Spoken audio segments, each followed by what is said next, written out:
There's no feeling more intense than starting over. If you deleted your homework the day before it was due, as I have, or if you left your wallet at home and you have to go back after spending an hour in the commute. If you won some money at the casino and then put all your winnings on red but it came up black. If you got your best shirt dry cleaned before a wedding and then immediately dropped food on it. If you won an argument with a friend and then later discovered that they just returned to their original view. Starting over is harder than starting up.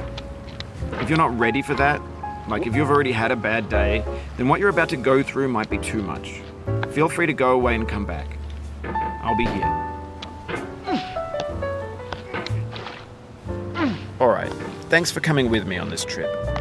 I'll understand if you have to take a break at any point. Just find a safe place to stop and quit the game. And don't worry, I'll save your progress, always, even your mistakes. This game is a homage to a free game that came out in 2002, titled Sexy Hiking. The author of that game was Jazzuo, a mysterious Czech designer who was known at the time as the father of B games. And B games are rough assemblages of found objects. Designers slap them together very quickly and freely, and they're often too rough and unfriendly to gain much of a following. They're built more for the joy of building them than as polished products. In a certain way, Sexy Hiking is the perfect embodiment of a B game. It's built almost entirely out of found and recycled parts, and it's one of the most unusual and unfriendly games of its time.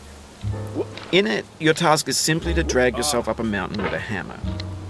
And that act of climbing, in the digital world or in real life, has certain essential properties that give the game its flavor.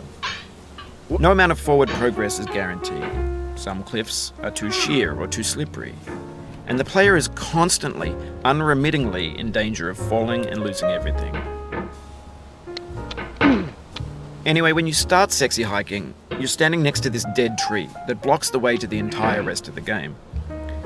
It might take you an hour to get over that tree, and a lot of people never got past it.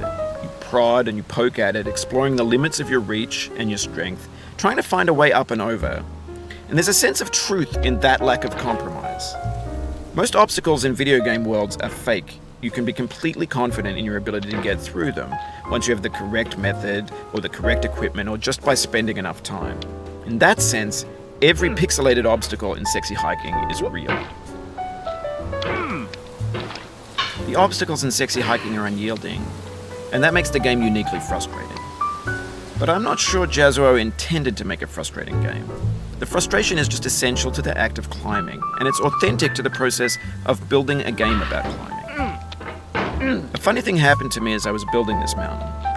I'd have an idea for a new obstacle, and I'd build it, test it, and it would usually turn out to be unreal.